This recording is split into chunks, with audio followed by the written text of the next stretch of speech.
नमस्कार। आज का पाठ है चंद्र गहना से लौटती बेर कविता। इस कविता को लिखने वाले कवि हैं केदारनाथ अग्रवाल। सर्वप्रथम कवि परिचय करते हैं। केदारनाथ अग्रवाल का जन्म उत्तर प्रदेश के बांदा जिले के कमासिन गांव में सन 1911 ईस्वी में हुआ। उनकी शिक्षा इलाहाबाद और आगरा विश्वविद्यालय से हुई। केदारनाथ अग्रवाल पेशे से वकील रहे हैं। उनका तत्कालीन साहित्यिक आंदोलनों से गहरा जुड़ाव रहा है। सन 2000 में उनका देहांत हो गया।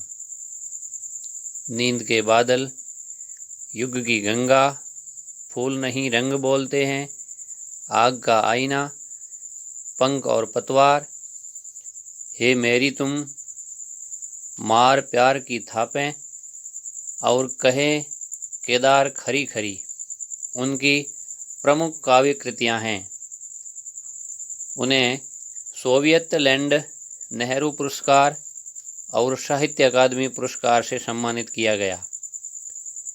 केदारनाथ अग्रवाल प्रगतिवादी धारा के प्रमुख कवि माने जाते हैं। जन सामान्य का संघर्ष और प्रकृति सौंदर्य उनकी कविताओं का मुख्य प्रतिपाद्य हैं। उनके यहाँ प्रकृति का यथार्थवादी रूप व्यक्त हुआ है, जिसमें शब्दों का सौंदर्य है, ध्वनियों की धारा है और है स्थापत्य की कला। संगीतात्मकता उनके काव्य की एक अन्यतम विशेषता है। बुंदेलखंडी समाज का दैनंदिन जीवन अपने खुलेपन और उमंग के साथ उनके काव्य में अभिव्यक्त हुआ है।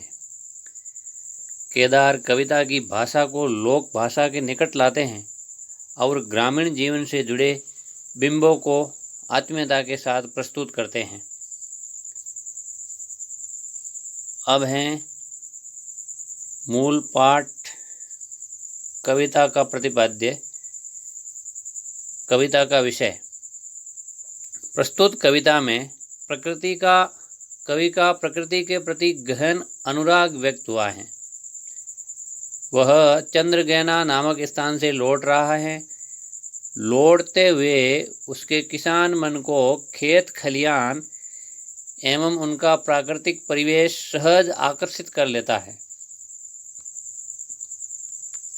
इस कविता में कवि की उस सृजनात्मक कल्पना की अभिव्यक्ति है जो साधारण चीज़ों में भी असाधारण सौंदर्य देखती हैं और उस सौंदर्य को शहरी विकास की तीव्र गति के बीच भी अपनी संवेदना में सुरक्षित रखना चाहती हैं।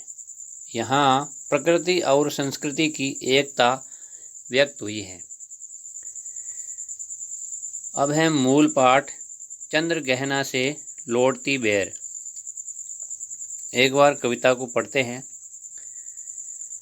देख आया चंद्र गहना, देखता हूँ दृश्य अब मैं, मेड़ पर इस खेत की बैठा अकेला, एक बीते के बराबर यह हरा ठिकना चना, बांधे मुरेटा शीश पर छोटे गुलाबी फूल का, सज कर खड़ा है, पास ही मिलकर उगी हैं, बीच में अलसी हटीली, देह की पतली, कमर की है लचीली, नीले फूले फूल को सिर पर चढ़ाकर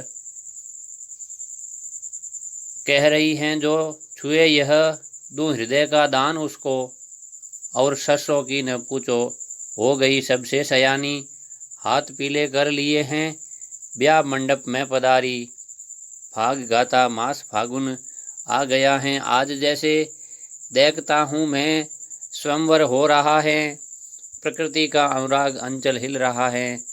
इस विजन में दूर व्यापारिक नगर से प्रेम की प्रिय भूमि उपजाऊ अधिक हैं और पैरों के तले हैं एक पोकर, उठ रही इसमें लहरियाँ, नील तल में जो उगी हैं घास भूरी, ले रही वह भी लहरियाँ, एक चांदी का सा बड़ा सा गोल खंबा, आँख को है चमकाता, है कहीं पत्र किनारे, है कहीं पत्थर किनारे, पी रहे चुपचाप पानी, प्यास जाने कब बुझेगी। चुप खड़ा बगुला डुबाए टांग जल में, देखते ही मीन चंचल ध्यान निद्रा त्यागता है।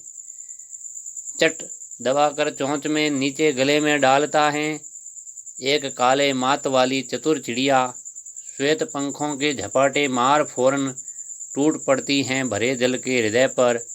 एक उजली चटुल मछली चोंच पीली में दबाकर दूर उड़ती हैं गगन में। और यहीं से भूमि ऊंची है जहाँ से रेल की पटरी गई है, ट्रेन का टाइम नहीं है, मैं यहाँ स्वच्छंद हूँ, जाना नहीं है। चित्रकूट की अनगढ़ चौड़ी कम ऊंची ऊंची पहाड़ियाँ दूर दिशाओं तक फैली हैं। बांझ भूमि पर इधर उधर रीवा के पेड़ कांटेदार कुरूप खड़े हैं। सुन पड़ता है मीठा रस, सुन पड़ता है मीठा मीठा रस टपकाता सुग्गे का स्वर, टें टें टें टें। सुन पड़ता है वन स्थली का हृदय चीरता उठता गिरता सारस का स्वर, टिरटों मन होता है उड़ जाऊं मैं। पर फैलाए सारस के संग जहाँ जुगल जोड़ी रहती हैं, हरे खेत में सच्ची प्रेम कहानी सुन लूं चुप्पे चुप्पे। अब है पाठ का सार।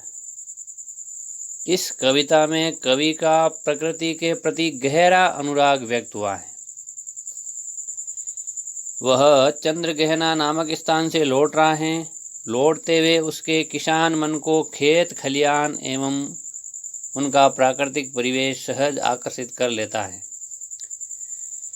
उसे एक ठिगना चने का पौधा दिखता है, जिसके सर पर गुलाबी फूल पगड़ी के समान लगता है। वह उसे दुल्हे के समान प्रतीत होता है। वहीं पास में अलसी का पौधा है, जो सुंदर युवती की भांति लगता है। खेत में सरसों का पौधा विवाह योग्य लड़की के समान लगता है। खेतों के समीप से रेल भी होकर गुजरती हैं। पास में तालाब की शोभा देखने लायक हैं। तालाब के किनारे पर पत्थर पड़े हुए हैं। मछली की ताक में बगुला चुपचाप खड़ा है। दूर सारस के जोड़े का स्वर सुनाई दे रहा है। ये सब कवि का मन मोह लेते हैं। इस कविता में कवि की उस सृजनात्मक कल्पना की अभिव्यक्ति हैं, जो साधारण चीज़ों में भी असाधारण सौंदर्य देखती हैं और उस सौंदर्य को शहरी विकास की तीव्र गति के बीच भी अपनी संवेदना में सुरक्षित रखना चाहती हैं। यहाँ प्रकृति और संस्कृति की एकता व्यक्त हुई है। इस पाठ की व्याख्या अगली कक्षा में पढ़ेंगे। धन्यवाद।